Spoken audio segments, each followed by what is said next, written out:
இருக்கு. அந்த குழந்தை கூட நான் விளையாட போறேன். புதுசா அந்த மரத்துல வீடு கட்டி வாழ்ந்துட்டு இருக்காங்களே, ஏழை குடும்பத்தை சேர்ந்தவங்க. அந்த வீட்டுல ஒரு குழந்தை இருக்கே, அந்த குழந்தை கூட விளையாட போறேன். அந்த குழந்தை பேரு தின்னு. அந்த குழந்தை கூட தான் விளையாட போறேன். என் செல்ல குட்டியே, நீ இந்த மாதிரி குழந்தைங்க கூட எல்லாம் சேர்ந்து விளையாடலாமா? உங்க அப்பா எவ்வளவு பெரிய வேலையில இருக்கிறாரு. உங்க அப்பா மாசம் சம்பளமே எவ்வளவு வாங்குறாரு. நம்மளாம் பணக்கார குடும்பத்தை சேர்ந்தவங்க. நீ பணக்கார குழந்தைங்க கூட தான் விளையாடணும். அப்ப நான் யார் கூட விளையாட? நம்ம வீட்டு பக்கத்திலேயே மாடி வீடெல்லாம் போட்டு நிறைய குடும்பங்கள் வாழ்ந்துட்டு வருது. அந்த வீட்டு குழந்தைங்களோட விளையாண்டா மட்டும்தான் உனக்கு பணக்கார வீட்டுல வாழ்ந்த குழந்தை மாதிரி உன்னையும் நினைப்பாங்க. அதனால நீ பணக்கார வீட்டுல குழந்தைங்க கூட தான் பழகணும். சரிங்க அம்மா, நீங்க சொல்றபடியே செய்றேன். என்னங்க, நம்ம இந்த காட்டுக்கு வந்து 1 மாசம் ஆயிருச்சு. ஆனா இங்க பக்கத்துல இருக்கிறவங்க யாருமே நம்ம கிட்ட பேச மாட்டேங்கிறாங்க. இங்க இருக்கிறவங்க எல்லாம் வசதியான குடும்பத்தை சேர்ந்தவங்க போல. அதனாலதான் நம்ம கிட்ட எந்த ஒரு பேச்சுவார்த்தையும் வச்சுக்க மாட்டேங்கிறாங்க. ஆமா சின்னு, இங்க இருக்கிறவங்க எல்லாம் ரொம்ப வசதியான குடும்பத்தை சேர்ந்தவங்க. அவங்க கிட்ட நம்ம எந்த ஒரு உதவியும் எதிர்பார்க்க முடியாது. நமக்கு ஏதாவது ஆபத்து வந்தா கூட யாரும் உதவ மாட்டாங்க. வசதியானவங்கன்னா யார் உதவி கேட்டாலும் செய்ய மாட்டாங்களா? பணம் இருக்கிறதுனால யாருடைய உதவியும் தேவையில்லை நினைச்சிட்டு இருக்காங்களா? இதெல்லாம் பெரிய தப்பு. கடவுள் அதுக்கான தண்டனையே கொடுப்பாரு. இங்க ஏதாவது வேலை இருந்தா தேடிட்டு வாங்க. இந்த காட்டுக்கு புதுசா வந்தவங்க தான் இந்த ஜக்கு. ஜக்குக்கு வேலை இல்லாம இருந்ததுனால இந்த காட்டுல இருக்கிற மற்ற பறவைகள் கிட்ட போய் வேலை கேட்கலான்னு சொல்லிட்டு ஜக்கு புறப்பட்டுச்சு. எல்லா பறவைகள் கிட்டையும் வேலை கேட்டுச்சு. ஆனா எந்த பறவைகளும் வேலை கொடுக்கல. ரொம்ப சோர்வான ஜக்கு இரவு நேரம் ஆனதுனால வீட்டுக்கு திரும்பலான்னு புறப்பட்டுச்சு. வீட்டுக்கு போற வழியில ஒரு பறவை ரொம்ப சோர்வா தரையில விழுந்து கிடந்துச்சு. ஐயா ஐயா, என்னாச்சு உங்களுக்கு? ஏன் தரையில இப்படி விழுந்து கிடக்குறீங்க? உங்களுக்கு உடம்பு சரியில்லைங்களா? உங்க வீடு எங்க இருக்குன்னு சொல்லுங்க, நான் உங்களை உங்க வீட்டுல கொண்டு போய் சேர்க்கிறேன். நான் வாழ்க்கையில இறுதி நிமிஷத்துல நிக்கிறேன். எனக்குன்னு யாரும் கிடையாது. எனக்கு ரொம்ப வயசாகி போச்சு. இந்த கோடாரிய வச்சு மரங்களை வெட்டி தான் நான் என்னுடைய வாழ்க்கைய நடத்திட்டு வந்தேன். இப்ப நான் வாழ்க்கையில இறுதி கட்டத்துல இருக்கிறதுனால நான் இறந்து போனா கூட எனக்கு யாருமே கிடையாது. இந்த வயதான புறா ஜக்கு கிட்ட பேசிட்டு இருக்கும் பொழுதே கொஞ்ச நேரத்துல இறந்தும் போயிருச்சு. அத பார்த்த ஜக்கு ரொம்ப வருத்தப்பட்டுச்சு. ஐயோ, இந்த புறா இறந்து போயிருச்சே. இவங்களுக்கு யார் இல்லைன்னு சொன்னாங்களே. இவங்களுக்கு யார் இறுதி சடங்கு பண்ணுவா? நம்மளே இறுதி சடங்கு பண்ணலாம். ஜக்கு ஒரு மரக்கட்டையில கொஞ்சம் புட்களை வச்சு அந்த புறாவை ஆத்துல மிதக்க விட்டுச்சு. அந்த புறா கிட்ட இருந்த கோடாரியை எடுத்துட்டு ஜக்கு தன்னோட வீட்டுக்கு புறப்பட்டுச்சு. என்னங்க, வந்துட்டீங்களா? இங்க பாருங்க, நம்ம குழந்தை அழுதுகிட்டே இருக்கிறா. அக்கம் பக்கத்துல இருக்கிற குழந்தைங்க யாரும் நம்ம குழந்தை கூட விளையாட வர மாட்டேங்கிறாங்க. நாம ஏழை குடும்பத்துல சேர்ந்தவங்கன்னு சொல்லிட்டு எந்த குழந்தைங்களும் நம்ம குழந்தை கூட விளையாட வர மாட்டேங்கிறாங்க. நீங்க வேலை தேடி போனீங்களே, என்ன ஆச்சு? நான் இந்த காட்டுல இருக்கிற நிறைய பறவைகள் கிட்ட வேலைக்கு கேட்டேன். ஆனா எந்த பறவைகளும் எனக்கு வேலை கொடுக்கல. ஜக்கு நடந்தது எல்லாத்தையும் தன்னோட மனைவி கிட்ட எடுத்து சொல்லிக்கிட்டு இருந்துச்சு. என்னங்க, அவங்கள நினைச்சா எனக்கு ரொம்ப பெருமையா இருக்கு. யாருமே இல்லைன்னு சொன்னதுனால அவங்களுக்கு நீங்க இறுதி சடங்கு பண்ணிட்டு வந்திருக்கீங்க. ஆனா நான் வேலை தேடி போனது நடக்கவே இல்லையே. அதை நினைச்சாதான் எனக்கு ரொம்ப வருத்தமா இருக்கு. நீங்க எதுக்கு வெளியே போய் வேலை தேடணும்? உங்க கையில தான் கோடாரி இருக்குல்ல, அதை வச்சு மரங்களை வெட்டி அதை சந்தையில போய் விற்பனை செய்யலாம். ஆமா, இந்த வயதான புறா எனக்கு இந்த கோடாரிய கொடுத்துச்சு. இந்த கோடாரிய வச்சு மரங்களை வெட்டி அந்த மரங்களை கொண்டு போய் நம்ம விற்பனை செஞ்சா அதுல கொஞ்சம் பணம் கிடைக்கும். அதை வச்சு நம்ம குடும்பத்தை பாத்துக்கலாம். ஆமாங்க, ஒரு கெட்டதுலயும் நமக்கு ஒரு நல்லதுதான் நடந்திருக்கு. நீங்க வேலைக்காக வெளியே போனீங்க. அங்க வழியில ஒரு புறாவை பார்த்திருக்கீங்க. அந்த புறாக்கும் நல்லது செஞ்சிருக்கீங்க. அந்த புறாக்கு இறுதி சடங்கும் நடத்தி முடிச்சிருக்கீங்க. காலையில இருந்து வேலையை தேடி தேடி அலைஞ்சிருக்கீங்க. ஆனா எங்கேயுமே உங்களுக்கு வேலை கிடைக்கல. இந்த புறா மூலமா உங்களுக்கு ஒரு கோடாரி கிடைச்சிருக்கு. இது மூலமா உங்களுக்கு வேலையும் கிடைச்சிருக்கு. நம்ம சீக்கிரமா சாப்பிட்டுட்டு தூங்கலாம். தூங்கிக்கிட்டு காலையில வெள்ளந்துல எந்திரிச்சு நீயும் நானும் மரங்களை வெட்டி சந்தையில விற்பனை செய்யலாம். அதுல வர காசுல நம்ம குடும்பத்தை நல்லபடியா பாத்துக்கலாம். சின்னவும் ஜக்கும் ரொம்ப நேரமா அந்த புறாவை பத்தி பேசிக்கிட்டே இருந்தாங்க. ரொம்ப நேரம் ஆனதுனால இரவு நேரத்துல உணவும் சாப்பிட்டு முடிச்சுட்டு கொஞ்ச நேரம் தங்களுடைய கூட்டுல தூங்க ஆரம்பிச்சாங்க. மறுநாள் காலையில ஆச்சு. இன்னும் நானும் அப்பாவும் நாங்க மரங்களை வெட்டிக்கிட்டு வந்துடுறோம். நீ இந்த வீட்ல பத்திரமா இரு, எங்கேயும் போகாத. அப்பாவும் அம்மாவும் வர வரைக்கும் நீ யாரு கூப்பிட்டாலும் வெளியே போக கூடாது, சரியா? சரி அம்மா, நீங்க வர வரைக்கும் நான் எங்கேயுமே போக மாட்டேன். நான் இங்கேயே இருக்கிறேன். ஆனா நீங்க சீக்கிரமா வந்துடுங்க. சரிடா செல்லக்குட்டி, அம்மாவும் அப்பாவும் சீக்கிரமா வந்துடுறோம். நீ அது வரைக்கும் வீட்டை பத்திரமா பாத்துக்கோ, எங்கேயும் வெளியே போக கூடாது. சின்னுவும் ஜக்குவும் குழந்தைய வீட்டுல விட்டுட்டு கோடாரியை எடுத்துட்டு மரங்களை வெட்டுறதுக்காக வெளியே போயிருந்தாங்க. கோடாரியை எடுத்து சின்னு மரத்தை வெட்டுறதுக்கு தொடங்குச்சு. அந்த சமயத்துல மரம் கண்ணை திறந்து பார்த்துச்சு. சின்னு, ஜக்கு 2 பேரும் வாங்க அப்படின்னு சொல்லுச்சு. இது என்ன அதிசயம்! இந்த மரம் கண்ணு திறந்து நம்ம 2 பேரையும் பாக்குது. அது மட்டும் இல்ல, நம்ம 2 பேரையும் கரெக்டா சொல்லுது. ஆமா ஜக்கு, நான் தான் மரம் பேசுறேன். உங்க 2 பேருக்காக தான் நான் வெயிட் பண்ணிட்டு இருந்தேன். நீங்க 2 பேரும் வந்துட்டீங்களா? உங்க 2 பேருக்கும் நல்ல குணம் இருக்குது. அதனாலதான் கடவுள் இந்த ஒரு பரிசை உங்களுக்கு கொடுத்திருக்காரு. இந்த கோடாரி பெரிய மகான் கிட்ட இருந்துச்சு.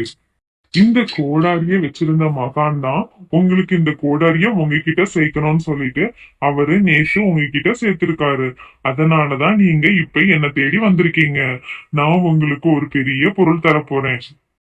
இந்த விஷயத்தெல்லாம் கடவுள் தான் நடத்துறாரா? ஆமா சின்னு, நான் இப்ப என்னுடைய மரத்துல ஒரு பெரிய ஓட்டைய போடுவேன். அந்த ஓட்டைக்குள்ள நீங்க 2 பேரும் உள்ள போங்க. அந்த ஓட்டைக்குள்ள நிறைய பொருட்கள் இருக்கும். அதுல உங்களுக்கு தேவையான பொருட்களை மட்டும் எடுத்துக்கிட்டு நீங்க சீக்கிரமா அங்க இருந்து வெளியே வந்துடணும். என்னுடைய மரத்துல ஒரு பெரிய ஓட்டை போடுவேன். அந்த ஓட்டைக்குள்ள நீங்க 2 பேரும் உள்ள போங்க. அங்க நிறைய பொருட்கள் இருக்கும். அங்க உங்களுக்கு தேவையான பொருட்களை மட்டும் எடுத்துட்டு நீங்க சீக்கிரமா வெளியே வரணும் அப்படின்னு சொல்லிட்டு அந்த மரம் பெரிய ஒரு ஓட்டையும் போட்டுச்சு. அந்த ஓட்டைக்குள்ள சின்னவும் ஜாக்கும் உள்ள போனாங்க. அதுக்குள்ள நிறைய தங்கமும் வைரமும் இருந்துச்சு. அத பார்த்ததும் சின்னவும் ஜக்கும் ரொம்ப ஆச்சரியப்பட்டாங்க. நிறைய வைரங்களும் தங்கங்களும் இருக்குதுன்னு சொல்லிட்டு தனக்கு தேவையானதை மட்டும் எடுத்துக்கலாம்னு சொல்லிட்டு சின்னவும் ஜக்கும் முடிவு செய்தாங்க. என்னங்க, நமக்கு இது போதும். ஒரு சாக்கு பை நிறைய தங்கமும் வைரமும் எடுத்திருக்கேன். இத வச்சு நம்மள சுத்தி இருக்கிற ஏழை குடும்பங்களுக்கும் உதவலாம். வயதானவர்கள் நிறைய பேரு சாப்பாடு இல்லாம கஷ்டப்படுறாங்க, அவங்களுக்கும் நம்ம உதவி செய்யலாம் அப்படின்னு சொல்லிட்டு சின்னவும் ஜக்குவும் ஒரு சாக்குப்பை நிறைய தங்கமும் வைரமும் எடுத்துட்டு அந்த பொந்துக்குள்ள இருந்து வெளியே வந்துட்டாங்க. அந்த சாக்குல இருந்து கொஞ்சம் கொஞ்சமா நகை எடுத்துட்டு போய் அடகு கடையில கொடுத்தாங்க. அதுக்கு பதிலா அவங்க பணமும் கொடுத்தாங்க. அந்த பணத்துல அவங்களுக்கு தேவையான ஒரு அழகான வீட்டையும் கட்டிக்கிட்டாங்க. மீதி இருக்கிற பணத்துல ஒரு ஹோட்டல் கடை ஆரம்பிச்சாங்க. அந்த ஹோட்டல்ல சின்னவும் ஜக்குவும் ரொம்ப கடினமா உழைச்சாங்க. மீதமுள்ள பணத்துல ஒரு ஆசிரமம் தொடங்கினாங்க. அங்க வயதானவர்களுக்கும் ஆதரவில்லாத குழந்தைங்களுக்கும் உணவும் கொடுத்தாங்க. காலுக்காகவே நம்ம வீட்டு பக்கத்துல ஒரு பணக்கார குடும்பத்தை சேர்ந்தவங்க வந்திருக்காங்க போல. அவங்க எவ்வளவு பெரிய வீடு கட்டியிருக்காங்க தெரியுமா? அந்த வீட்டை பார்த்தாலே எனக்கு ஆசையா இருக்கு. லூலு, அது வேற யாரும் இல்ல, நம்ம பக்கத்துல ஒரு மரத்துல வீடு கட்டி வாழ்ந்துட்டு இருந்தாங்க இல்லையா, அவங்கதான் இப்ப பெரிய வீடு கட்டி நல்லா வசதியா வாழ்ந்துட்டு வராங்க. என்னது, அந்த ஏழை குடும்பத்துல வாழ்ந்தவங்க இப்ப பணக்காரங்களா வாழ்ந்துட்டு வராங்களா? அது எப்படி? கொஞ்ச நாள்லயே இவ்வளவு பெரிய பணக்கார வாழ்க்கை வாழ முடியும்? இது எப்படி சாத்தியம்? இந்த 2 காகங்களும் பக்கத்து வீட்டுல இருக்கிற அந்த 2 குருவிகளும் எப்படி திடீர்னு பணக்கார வாழ்க்கை வாழ்றாங்க, அதை நம்ம எப்படியாவது தெரிஞ்சுக்கணும்னு சொல்லிட்டு அந்த குருவியோட வீட்டு வாசல்ல ஜன்னல் வழியா அவங்க பேசுறத ஒட்டு கேட்டுக்கிட்டு இருந்தாங்க. இந்த 2 காகங்களும் ஜன்னல் வழியா அவங்க பேசுறது எல்லாத்தையும் கேட்டாங்க. அவங்க இந்த கோடாரியை வச்சுதான் இவ்வளவு பெரிய வசதியான வாழ்க்கை வாழ்றதும் இந்த 2 காகங்களும் தெரிஞ்சுக்கிட்டாங்க. காலுக்காகவே இந்த குருவிகள் வீட்டுல இருந்து கோடாரியை எப்படியாச்சும் நம்ம வாங்கணும். ஆமா லூலுக்காகவே, இந்த கோடாரிய எப்படியாச்சும் அந்த குருவிகள் கிட்ட இருந்து வாங்கணும். இந்த குருவிகளை பத்தி நான் கேள்விப்பட்டிருக்கேன். இந்த குருவிகள் ரொம்ப இலக்க குணம் படைச்ச குருவிகள் தான். அதனால நம்ம கோடாரி வேணும்னு சொல்லிட்டு இந்த குருவிகள் கிட்ட கேட்கலாம். கண்டிப்பா நமக்கு உதவி செய்வாங்க. வா காலுக்காகவே, நம்ம அவங்க கிட்ட போய் கேட்கலாம் அப்படின்னு சொல்லிட்டு இந்த 2 காகங்களும் குருவிகளுடைய வீட்டுக்கு புறப்பட்டுச்சு. சின்ன குருவியுடைய வீட்டுக்கு இந்த 2 காகங்களும் போய் அழுதுகிட்டே இருந்துச்சு. வாங்க காகங்களே வாங்க, எதுக்கு நீங்க 2 பேரும் அழுதுகிட்டே இருக்கிறீங்க? உங்களுக்கு என்ன பிரச்சனை சொல்லுங்க. உங்க 2 பேருக்கு ஏதாச்சும் உதவி வேணும்னாலும் கூட கேளுங்க, கண்டிப்பா நாங்க அதை செய்யறோம். எங்களுடைய குழந்தைக்கு ரொம்ப உடம்பு சரியில்லை. எங்க குழந்தையோட உயிரை காப்பாத்தணும்னா நிறைய பணம் தேவைப்படுதான். அதுக்கு தான் உங்ககிட்ட நாங்க உதவி கேட்டு வந்திருக்கோம். உங்ககிட்ட இருக்கிற கோடாரியை வச்சுதான் நீங்க ஒரு வசதியான வாழ்க்கை வாழ்ந்துட்டு இருக்கிறீங்கன்னு எங்களுக்கு தெரியும். உங்ககிட்ட இருக்கிற கோடாரியை கொடுத்தா மட்டும்தான் நாங்களும் அதே மரத்துக்கிட்ட போய் வைரங்களும் நகைகளும் எடுத்துட்டு வந்து எங்களுடைய குழந்தையோட உயிரை காப்பாற்ற முடியும். நீங்க நல்ல விஷயத்துக்கு தானே கேக்குறீங்க. இதனால என்ன, நான் உங்களுக்கு இந்த கோடாரியை கொடுக்கறேன். நீங்க செய்யற உதவியை நாங்க என்னைக்கும் மறக்க மாட்டோம். சின்னு, இந்த 2 காகங்களையும் பார்த்தா எனக்கு ரொம்ப பாவமா இருக்கு. அவங்களுடைய குழந்தையோட உயிரை காப்பாத்துறதுக்கு இந்த கோடாரி உதவட்டும். என்னங்க, நீங்க செய்யற எல்லா விஷயத்திலயும் நல்லது இருக்கும். அதனால கண்டிப்பா அவங்களுடைய குழந்தை உயிரை காப்பாத்துறதுக்கு இந்த கோடாரி உதவட்டும்.